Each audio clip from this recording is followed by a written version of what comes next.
बिस्मिल्लाहिर्रहमानिर्रहीम, अस्सलाम वालेकुम। मैं गौहर बट सियासत के प्लेटफॉर्म से आपकी खिदमत में हाजिर हूँ। सबसे पहले दरख्वास्त है कि चैनल को सब्सक्राइब कर ले और बेल आइकन ज़रूर दबा दें ताकि आप तक मेरा व्लॉग बर वक्त पहुँच सके। हुकूमत को इलेक्शन करवाना है या इस मुल्क को बचाना है, ये एक फ़ैसला है। फ़ैसला कुन मोड़ जो है वो लगता है नज़दीक आ गया है।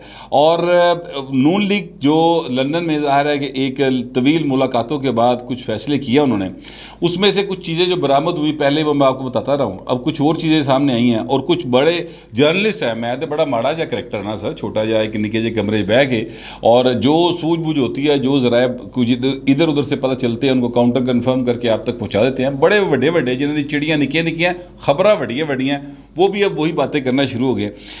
वो सारा मामला क्या है इस पर बात करूँगा। और मैं आपसे ये अर्ज़ करूँ कि ये हुकूमत जो है इस वक्त फुल टाइम प्रेशर पे है उन लोगों के मुताबिक। मेरा इस पर जो ख्याल है वो मैं थोड़ा सा आपको आगे आके बताऊँगा, लेकिन ये है कि जो लोग ये बातें कर रहे हैं उनका मैं नाम लेने लगा हूँ। मसलन ये जो है नजम सेठी साहब, बड़े एक मरूफ साफ़ी हैं, किसी तारुफ के मोहताज नहीं। वो वज़ीर आला भी रहे हैं, 2013 में निगरान वज़ीर आला रहे हैं। ये सदर लगारी साहब के जो निगरान कबीना बनी थी जिसमें मलक महराज खालिद साहब आए थे, जब बेनज़ीर भुट्टो साहब की हुकूमत को ख़त्म किया गया था तब भी ये उस कैबिनेट का हिस्सा थे।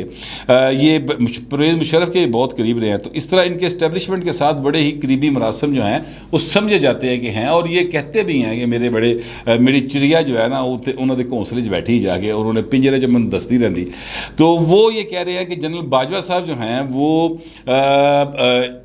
प्रेशराइज कर रहे हैं, वो इमरान के लगता है दबाव में आ गए। ये सेठी साहब कह रहे हैं, मेरे तो ना पाना गल नूं, कि जनाब वो दबाव में आ गए इमरान खान के और ये नया इलेक्शन वो करवाना चाहते हैं। ये सेठी साहब का क्लिप है जो कि सब जगह पे वायरल है, ये मैं आपके सामने रख रहा हूँ। फिर एक और जर्नलिस्ट हैं, बड़े सीनियर मेरे नज़दीक, वो एक बड़े ज़बरदस्त जर्नलिस्ट हैं, तल्लत हुसैन सैयद साहब उनका नाम है। और तल्लत हुसैन सैयद साहब की भी ट्वीट है, और वो भी इसी किस्म की ट्वीट है कि हुकूमत को फ़ैसला करना है अगले 8, 10, 12 दिनों के अंदर कि क्या उन्होंने इलेक्शन करवाना है या फिर जितना भी ये महंगाई का तूफ़ान आएगा वो सारे का सारा उन्होंने अपने सीने से बर्दाश्त करना है। ये उनको फ़ैसला करना है और ज़्यादा इम्कान यही है कि वो इलेक्शन की तरफ जाएंगे। फिर एक अंसार अब्बासी साहब हैं, ये भी बड़े एक मारूफ सहाफ़ी हैं, उन्होंने आज एक ख़बर दी हुई है और उसमें उन्होंने कहा कि जो हैं अपना शहबाज शरीफ साहब, वो भी इलेक्शन की तरफ जा सकते हैं या फिर वो सारी स्टेक होल्डर्स को लेंगे अपना एतमाद में। और स्टेक होल्डर्स में उन्होंने जजेस का नाम भी लिखा है कि जजेस भी जो हैं वो भी आ सकते हैं उसमें, फ़ौज तो ज़ाहिर होगी, तमाम पॉलिटिशियंस जो हैं उनको ऑन बोर्ड लिया जाएगा और उसके बाद को फ़ैसला किया जाएगा। ज़्यादा इम्कान वो भी कहते हैं कि इलेक्शन की तरफ ही जाना होगा। अब ये इस बात को ज़रा आप समझिए कि ये जो एक माहौल है ये बन गया या बनाया जा रहा है, ये माहौल में अगर फ़र्ज़ करते हैं कि इमरान ये जो हैं मौजूदा हुकूमत ये ले लेती है स्टेप कि जनाब ठीक है हम इलेक्शन की तरफ जाते हैं, तो फिर आप ये देखिए कि इमरान खान के बयानी की एक दफ़ा फिर जीत हो जाएगी। पॉलिटिकली मैं बात करूँ, पाकिस्तान का क्या बनेगा, इलेक्शन के बाद क्या होगा वो अलग बात है। फ़िलहाल ये होगा कि जनाब इमरान खान के बयानी की जीत हो गई है और इलेक्शन होगा। अब जाहिर है कि जो बंदा ये मुतालबा कर रहा है 31 मई से पहले पहले इलेक्शन की डेट का ऐलान कर दो, आप उससे पहले इलेक्शन की डेट का ऐलान कर देते हैं उन्हीं तारीखों के अंदर, तो नतीजा क्या निकलेगा? नतीजा ये निकलेगा कि जनाब आम आदमी समझेगा कि इमरान खान एक बारी फिर आ रहे हैं, इमरान खान की इस्टेब्लिशमेंट नाल फिर बन गई है। पाकिस्तान के अंदर ये तासुर जो है ना ये बहुत मैटर करता है पब्लिक के अंदर कि पता करो कि वो किनके साथ है। ये एक आम रूटीन की बात बन गई है। यानी पहले होता था कि जनाब इस्टेब्लिशमेंट के बारे में बात करने से लोग कतराते थे, लेकिन अब तो खुलेआम लोग सड़कों के ऊपर, आप खरबूजे को खलोइयो खरबूजा लैन, उन्हें पूछोगे भाई ने किधर जाना मुल्क, तो कहेगा भाई उन्होंने पूछो इस्टेब्लिशमेंट वाले, चाहे उसे इस्टेब्लिशमेंट का पूरी तरह से लफ्ज़ कहना ना भी आता हो, वो आपको सीधा उसका नाम लेगा। चीज़ें जो हैं इतनी ओपन हो गई। अब ये बात जो है ये बड़ी मेरे नज़दीक तो ये है कि नून लीग अपनी हार तस्लीम कर लेगी और पॉलिटिकल फ्रंट के ऊपर और बाकायदा तौर पर इमरान खान की झोली में सारा कुछ डाल दिया जाएगा। अच्छा, अब दूसरी बात यह है कि जो लंदन से एक मुझे खबर आई है, मेरा भी उससे कोई मतलब चिड़ा मौजूद है, किसी चिड़िया मौजूद है, इस्टेब्लिशमेंट ही थे, मेरा कोई चिड़ा मौजूद है। मुझे ये पता चला है कि जनाब लंदन से ये उन्हें कहा कि भेजा गया कि आप तमाम स्टेक होल्डर्स को जो है एतमाद में लें और जाकर उन्हें बताएं अगर हमने हुकूमत चलानी है और चीज़ों को आगे लेके बढ़ना है तो उन्हें कहा भाईन पूरा तावन करो। मतलब है कि पूरा जो है ना आप हमारे पार्टनर बने, फिर ऐसे ना करें कि जनाब इधर भी हैं और उधर भी हैं, इंज ना करो, खुल के साड़ ना लाओ। हमें इमरान खान के खिलाफ कार्रवाई भी करने दें, हमारी पंजाब में हुकूमत भी प्रॉपर तरीके से बनने दें और हमें अपने पाँव जमाने दें ताकि हम पाकिस्तान के अवाम को अगले 1-1.5 साल के अंदर अंदर को माशी रिलीफ दे सके। फौरी तौर पर तो कोई भी नहीं दे सकता, लेकिन है कि चले हम अगर मुआहदा करते हैं IMF के साथ तो वो कहेंगे कि जनाब IMF वाले कहेंगे कि भाई कितनी देर लगी। देखिए एक असूल है IMF का, वो 6 महीने से कम वाली जो हुकूमत होती है ना उसके साथ वो मुज़ाकरात नहीं करते। वो कहते हैं भाई घर जाओ, रोटी खाओ, चाह पियो, अब ठंडा AC लगा है, इतने बैठो, कोई विस्की वुस्की पीनी है, न्यूयॉर्क आए तो चलो विस्की पी लो, या आपने नियाग्रा फॉल देखनी तो आपको वहाँ पर टूर करा देते हैं। लेकिन हम आपके साथ निगोशिएट नहीं करेंगे क्योंकि आपके पास टाइम बहुत शॉर्ट है। आपके पास पूरा टाइम होता तो हम आपसे ज़रूर बात कर लेते। लिहाजा वो आपको उन्होंने मुफ्ता इस्माइल साहब को वापस इस तरह से कह के भेज दिया था। तो वो कहते हैं कि अगर हमें रहना है और हमें माशी पैकेज लेना है IMF से, और याद रखिएगा कि IMF का पैकेज लिए बगैर, उनसे NOC लिए बगैर ना कतर, ना UAE, ना चाइना, ना सऊदीया कोई पाकिस्तान की मदद करने को तैयार दिखाई नहीं देता। एक छोटी सी होप है, ये जा रहे हैं बिलावल साहब 16 तारीख को, यानी कल 16 को ये जा रहे हैं न्यूयॉर्क में। वहाँ पर उम्मीद है कि इनकी मुलाकातें होंगी और वहाँ पर थोड़ी बहुत होप है कि शायद वहाँ से कुछ चीज़ निकल आए तो चीज़ें सारी ठीक हो जाएंगी। बड़ा स्पीकर है भाई अमरीका, उधरों इशारा होएगा, IMF भी भाई अपने सूल बदल लेगी, वर्ल्ड बैंक भी बदल लेगा, कतर सऊदी वाले तो वैसे ही उन्होंने इशारे से मुंतजिर होंगे ने, तो वो चीज़ें और तरफ चली जाएंगी। लेकिन अगर वहाँ से इशारा ना हुआ तो चीज़ें बहुत ज़्यादा ख़राब हैं। अच्छा, अब ये वो कहते हैं कि नवाज शरीफ ने कहा कि जाके सारे स्टेक होल्डर्स को लें और उन्होंने कहा भाई ने खुल के साड़ ना लाओ, इस तरह ना करो कि बिल्कुल बूहे के पीछे खलो के इधर भी अख मारी जाओ तो परले पासे भी अख मारी जाओ, अंदरून शहर की बिल्लो वर्गी हरकत ना करो। साढ़े नाल भाई सीधा जड़ा ना हीर की तरह सामने आओ और जड़ा ना साढ़े नाल पूरे तरीके नाल मुहब्बत करो जिस तरह इमरान नाल कीती सी। उसके नतीजे में हम आपको मुल्क भी स्टेबल कर देंगे। इमरान जो कि इस्टेबलिशमेंट के बारे में बड़ी ही ज़्यादा ज़बान दराजी करता चला जा रहा है, उदी ज़बान में भी इसी फा पालांगे। हम ये सारे फ्रंट्स जो हैं उनको ठीक कर लेंगे, लेकिन हमें आपके मुकम्मल ताउन की ज़रूरत है। ऐसा नहीं हो सकता कि आप ये सारा गंद जो है वो इमरान खान ने डाला हो, मुल्क को माशी तौर पर दिवालिया इमरान ने किया है। आप हमें ये कह रहे हैं कि जनाब यानी मैशत भी ठीक करके दें और इमरान ने भी हाथ नहीं लाना। तो जितना मैशत ठीक करने के चक्कर में महंगाई होगी उसके नतीजे में सारा का सारा जो अवाम का एक प्रेशर है वो हम बर्दाश्त करें, उसका पॉलिटिकल सेटबैक जो है वो बैकलैश वो हम लें और इमरान खान फिर नहाता धोता साफ़ सुथरा हो, ये उन्होंने कहा है। और यही बात मैं आपको पहले बता चुका हूँ। अब शहबाज शरीफ साहब वापस आएंगे, इस वक्त तो वो जब मैं आपसे बात कर रहा हूँ UAE में है, ज़ाहिर है उनके सदर की डेथ होगी, वहाँ पर वो सोच के लिए गए हुए। वापस आएंगे पाकिस्तान में तो वो सबसे पहले तो इत्तेहादी जमातों के साथ मिलेंगे, वहाँ पर ये फार्मूला जो डिस्कस हुआ है वो उनके साथ डिस्कस करेंगे। लेकिन नून लीग का एक ज़रिया जो है उसका कहना ये है कि इत्तेहादी माने या ना माने, नून लीग अपने तौर पर फैसला कर चुकी है कि वो नए इलेक्शन की तरफ जाएगी।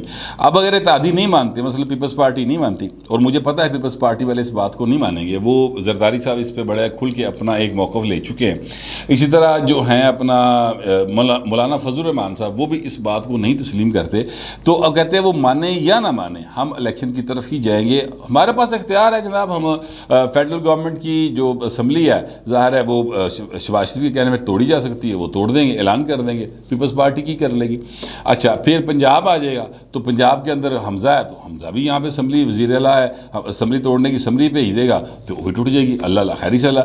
बाकी जो है बात वो ये है कि फिर सिंध है तो सिंध में वो नहीं तोड़ेंगे, फिर भाई की करेंगे। KPK में इमरान खान है वो भी वहाँ से असम्बली भी तोड़ेगा, वो उत्ते अक्सरियत है, वो दिमाग से इट वजी है, वो क्यों नए इलेक्शन की तरफ जाएगा KPK असम्बली के लिए। बलूचिस्तान वाला जो है वो तो बड़ी मुश्किल वज़ीर आला बने, वो क्यों उस तरफ जाएगा। तो इसके लिए फिर भी उन्हों की ज़रूरत पड़ेगी कि वह उन्हों बैठकर इन सब को एक टेबल पर लेके आए और बात किसी तरफ आगे बढ़े। शेर रशीद साहब जो हैं इस हवाले से कह चुके हैं कि पीपल्स पार्टी के अलावा सब लोग जो है वो इलेक्शन की तरफ जा रहे हैं, उन्होंने तैयारी शुरू कर दी। सिर्फ पीपल्स पार्टी ऐसी जमात है जो इलेक्शन की तरफ नहीं जा रही। मैं आपसे अर्ज़ करूँ कि ये चीज़ें जो हैं ये पाकिस्तान की सियासत का अलमी है कि यहाँ पर अभी पूरे तरीके नाल हांडी पकदी कोई नहीं, तो पहले बोटियां जिहड़ियां एक दूजे से लड़ाई शुरू हो जाती कि यह बोटी मेरी तो यह बोटी मेरी। ये वो लड़ाई है जो इस वक्त भी जारी है। लेकिन मेरा अपना ज़ाती ख्याल ये है कि PMLN जो है वो जब ये बात करेगी तादी जमातों के साथ तो पीपल्स पार्टी तो नहीं मानेगी। ये सेठी साहब का कहना कि बाजवा साहब दबाव डाल रहे हैं, मेरा ख्याल है कि ये सेठी साहब बाजवा साहब पर दबाव डाल रहे हैं, मेरा ये अपना ख्याल है। वो उनको दबाव में लाने की कोशिश कर रहे हैं, इसलिए कि इमरान खान ने जितने ट्रेंड चलवाए हैं वो जनरल बाजवा के खिलाफ चलवाए। इमरान खान ने जितनी बातें की हैं वो जनरल बाजवा के बारे में बातें की हैं, और उनके लोगों ने जितनी बातें की हैं वो सारी जनरल बाजवा की तरफ इशारा करती हैं। लिहाजा इमरान खान के जितनी भी गुफ्तगू है वो उनका निशाना जनरल बाजवा है, वो कोई और नहीं है, जनरल बाजवा बराह रास्त हैं। तो जनरल बाजवा अगर दबाव डाल के इलेक्शन करवाना चाह रहे हैं तो फिर इसका मतलब ये होगा कि जनरल बाजवा हार गया। इसका मतलब ये तो ना हुआ कि नवाज शरीफ हार गया। इसका मतलब तो फिर आप समझने की कोशिश करें कि वो जनरल बाजवा हार गया। मईशत जो है, जहाँ तक इसकी बात है, तो क्या इलेक्शन करवाने से मईशत ठीक हो जाएगी? सर सवाल है, क्या जो नई पार्टी जीत के आएगी, चाहे वो नून है, तरीके इंसाफ है, पीपल्स पार्टी है, या कोई मिक्स अचार आ जाए, ये क्या जनाब आते हुए साथ कोई अमेरिका के जो फेडरल रिजर्व बैंक है उत्तों को डॉलरां दे मतलब बैग भर के ले आएंगे? किस तरह मतलब होगा? तब तक तो 1.5 महीने के रिजर्व जो हैं वैसे ही ख़त्म हो जाएंगे, क्योंकि पाकिस्तान के पास 1.5 महीने के रिजर्व रह गए। जो 1.5 महीने बाद भाई फिर क्या करोगे, कितने जाओगे? तो इलेक्शन होगा 3 महीने में, तो फिर क्या होगा? तो आने वाली हुकूमत जो होगी उसको एक नए माशी बहरान का, बड़े शदीद किस्म के माशी बहरान का सामना करना पड़ेगा। इसलिए मेरे ख्याल में, मैं हो सकता है गलत हूँ, मेरे ख्याल में ये फैसला दुरुस्त नहीं होगा इस हुकूमत का कि वो इलेक्शन की तरफ जाए। उनको ये एक कड़वा घूंट पीना पड़ेगा, जो आवाम की तरफ से एक फौरी तौर पर क्रिटिसिज्म आएगा और उसको वो ज़ाहिर है उनको बर्दाश्त करना पड़ेगा। इमरान खान का जो रोला रपा है वो अपनी जगह पे है। एक बात और है कि इमरान नए इलेक्शन हो जाता है और इमरान खान नहीं जीतता, जैसे कि नून लीग कहती है कि हम नहीं जीतने देंगे, हम जीत जाएंगे बड़े आराम से, साढ़ा बड़ा भाई न इतने साढ़े तो टिकट जी है पकौड़े की तरह बिकती है, ठीक है, तो लिहाजा हम जीत जाएंगे। तो अगर वो आप जीत भी गए नून लीग वाले, तो क्या इमरान खान उस इलेक्शन को तस्लीम कर लेगा? Imran Khan chief election commissioner को तस्लीम नहीं कर रहा, इमरान खान इस्टेब्लिशमेंट को तस्लीम नहीं कर रहा, Imran Khan chief justice of Pakistan को तस्लीम नहीं कर रहा, इमरान खान रोज़ाना अदलिया के ऊपर सड़क पे खड़े होकर आवाज़ें कसता है। तो जो अपोजिशन है उन्होंने तो खैर उन्हें कहना ही कहना है, वो तो खैर चलो कोई मसला ही कोई नहीं ना, वो तो कहते रहते हैं। कौन सा अदारा है जिसको इमरान खान ने मोतबर रहने दिया? पार्लियामेंट को उन्होंने मोतबर नहीं रहने दिया। तो फिर आप बताएं कि अगर वो इस दौरान इलेक्शन हो और वो हार जाए तो क्या वो तस्लीम कर लेंगे? सवाल ये है। जवाब है कि वो नहीं तस्लीम करेंगे। लिहाजा ये जो रोला है, ये जो सड़कों के ऊपर इमरान खान का चीका है, वो भाई नवाइदियाँ रहनी है। आप इलेक्शन करवा लें, आप इलेक्शन ना करवाएं, इमरान खान सिर्फ एक सूरत में चुप होगा, वो इसी असम्बली में बिल्कुल ज़बरदस्त तरीके से दोबारा बन ठन के संजय दत्त की तरह आ जाएगा जैसे वो पहले आया करते थे। सिर्फ एक शर्त है कि उसको वज़ीर-ए-आज़म पाकिस्तान बना दें, उसको इसके अलावा और कुछ नहीं चाहिए। वो सिर्फ वज़ीर-ए-आज़म पाकिस्तान बनना चाहता है, भावें उदा मतलब उसके घर का नाम वज़ीर-ए-आज़म हाउस रख दो, ठीक है, वो भी राज़ी हो जाएगा। यानी इतना शौक है उस बंदे को प्राइम मिनिस्टर ऑफ पाकिस्तान बनने का, इसके लिए वो हर चीज़ दाव पे लगा देते हैं। आप यकीन करें कि उन्होंने चंद रोज़ पहले एक बयान दिया कि जिनको लेके आए हो इनसे बेहतर था पाकिस्तान पर एटम बम गिरा दें। यार देखें, बंदे की जहनीत चेक करें, वो किस स्टेज पे है। बाकायदा इलाज की ज़रूरत है सर, बाकायदा इलाज की ज़रूरत है। उन्होंने कहा कल कि जनाब मेरे कत्ल की साजिश तैयार हो गई। सर ये वहम का कोई इलाज नहीं होता, और ये जो बंदा मतलब नशे का आदी हो उसका तो वहम जड़ाना बड़ा खौफनाक होता है सर, और उसकी जो फैलाई साजिशें होती हैं वो बड़ी ख़तरनाक होती हैं। उनका बाकायदा इलाज होना चाहिए मेरी नज़र में। हो सकता है मैं गलत हूँ, ये शख्स जो है ये आप इलेक्शन कराएं तामी तन सुकून नहीं लैन देगा, आप इलेक्शन ना करवाएं तामी तन सुकून नहीं लैन देगा। इसका सुकून लेने का एक ही तरीक़ेकार है, और वो ये है कि जो जेन्युइन मुकम्मल तौर पर सबूतों के साथ इनके ख़िलाफ़ केसेस हैं उन पर हाथ डाल के इनका कानून को के कटहरे में लाया जाए, फिर ये शायद ठीक हो जाए, अदरवाइज़ इनके ठीक होने का इम्कान कोई नहीं है। जहाँ तक इस्टेब्लिशमेंट के अंदर इमरान खान की मोहब्बत है, तो वो जब इमरान खान ने ज़बान दराजी की है परसों के जलसे में, उसके बाद जो है, और कल के जलसे में जो उन्होंने गुफ्तगू की, उसके बाद से इस्टेब्लिशमेंट के अंदर जो उनके मोहब्बत करने वाले लोग थे वो उनके खिलाफ तो मैं नहीं कहता हो गए, लेकिन चुप जे हो गए ने कि यार भाई केड़े पासे टुर पे है। गुफ्तगू जो है वो उनके एंटी इमरान जो हैं अपना एलिमेंट उन्होंने ज़्यादा करनी शुरू कर दी है, और प्रो इमरान एलिमेंट जो हैं इस्टेब्लिशमेंट में। और इस वक्त जो मैं इस्टेब्लिशमेंट इस लफ्ज़ इस्तेमाल कर रहा हूँ, याद रखिएगा सिर्फ फौज से मुतल्लिका नहीं है, ये ब्यूरोक्रेसी से मुतल्लिका भी है, ये इंटेलिजेंसिया से मुतल्लिका भी है, ये जो है वो उनसे मुतल्लिका भी है जो पॉलिटिकल एलीट है, और ये उनसे मुतल्लिका भी है जो गुलबर्ग डिफेंस चाहे कराची का होवे या F7 F72 इस तरह के जो अमीर इलाके हैं ना ब्राह्मणा दे, उनमें जो उनके इमरान खान के एज ग्रुप की माइयाँ और बाबे हैं जिनको पैसे का कोई मसला नहीं है, उनके दरमियान भी अब गुफ्तगू जो है वो इमरान के हक में कम हो गई है, ख़त्म नहीं हुई, कम हो गई है। वो बोलने लगे हुण सोचन लग पे कि यार यह बंदा की कही जाता है, किहड़े पासे लैके जाना चाहता है मुल्क नूं। तो ये मामला जो है ना इस वक्त चल रहा है। लेकिन मैं आपसे अर्ज़ करूँ कि मैं नहीं समझता कि जनरल बाजवा साहब जो हैं वो इलेक्शन करवाना चाहते हैं। पता नहीं, अब ज़ाहिर है दिल दी गल तो अल्लाह ही जानता है, जी मैं तो नहीं जानता, ये जनरल बाजवा को पता होगा, और मेरे नाल उन्होंने कोई मुलाकात नहीं हुई, लिहाजा मैं ये बात नहीं कह सकता। ये सेठी साहब कह सकते हैं, सेठी साहब की ताल्लुकात होंगे, हो सकता है उनको पता हो, उन्होंने उन्हें बताया हो। मैं ये समझता हूँ कि ये एक बयानिया बिल्ड किया जा रहा है ताकि जो मौजूदा हुकूमत है वो अपनी ज़िम्मेदारियों को अगर अदा नहीं कर पा रही और वो भागना चाह रही है, तो फिर उनको भागने का एक रास्ता दिया जाए, या ये है कि प्रेशर बढ़ाया जाए इस्टेब्लिशमेंट के ऊपर कि वो इमरान खान को मुकम्मल तौर पे अकेला छोड़ दे और उसके बाद जो है ये हुकूमत अपना काम कर सके। ये सारी सूरत हाल के ऊपर मेरा अपना ज़ाती ख्याल यही है। पता नहीं अब आगे क्या होगा।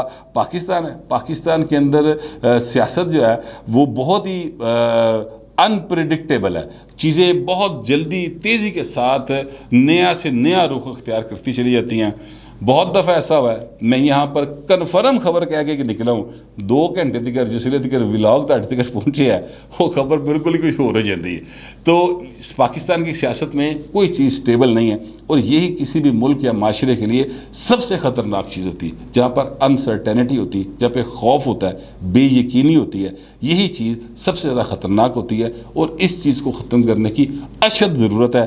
बहरहाल जो सूरत हाल थी, जो मेरा ख्याल था, जो इन्फॉर्मेशन थी, वो सारी मैंने आपके सामने रख दी है। आपको किसी बात पर एतराज़ हो या इत्तफाक हो, दोनों सूरतों में लिख ज़रूर दीजिएगा, मगर ज़रा डिसेंसी के साथ। फिलहाल इतना ही, मिलते अगले व्लॉग।